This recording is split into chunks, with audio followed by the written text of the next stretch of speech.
কি হয়েছে? কি ব্যাপার আপনার দনবাড়ি হাটে? ভাই আপনি কুরবানি গরু কিনতে আসছেন? হ্যাঁ কিনতে আসছি, দেখতেছি গরু। ভাই গরু তো কিনবেন ঠিক আছে, চারটা পার ভিতরে একটা পা যদি ভাঙা থাকে তাহলে কিন্তু কুরবানি হবে না। ভাই কি আগ করলেন? কেনার সময় তো সব চেক দিয়ে নিব, রাগ করার তো কিছু নাই ভাই। ভাই আর একটা কথা বলি, গরুর দুটা শিংয়ের মধ্যে যদি একটা শিং ভাঙা থাকে তাহলেও কিন্তু কুরবানি হবে না। ভাই কি রাগ করলেন? ভাই গরু কেনার সময় শিং দেখেই কিনবো, এই জন্য রাগ করার কিছু নাই। ভাই আরেকটা কথা বলি, কুরবানির পশুর চোখ যদি একটা নষ্ট থাকে তাহলেও কিন্তু কুরবানি হবে না। ভাই কি রাগ করলেন?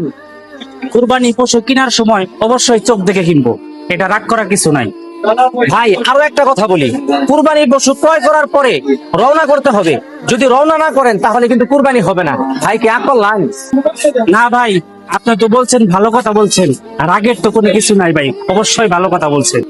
আপনারা যারা গরু কিনবেন কুরবানির জন্য তারা অবশ্যই গরুর চারটি পা এবং দুটি শিং এবং দুটি চোখ চেক দিয়ে কিনবেন। এগুলো যদি সমস্যা থাকে, ক্ষত থাকে, তাহলে কিন্তু কুরবানি হবে না। আর অবশ্যই কুরবানি কেনার পরে এটা রওনা করবেন, রওনা যদি না করেন তাহলে কিন্তু কুরবানি হবে না। সবাইকে ধন্যবাদ, আসসালামু আলাইকুম।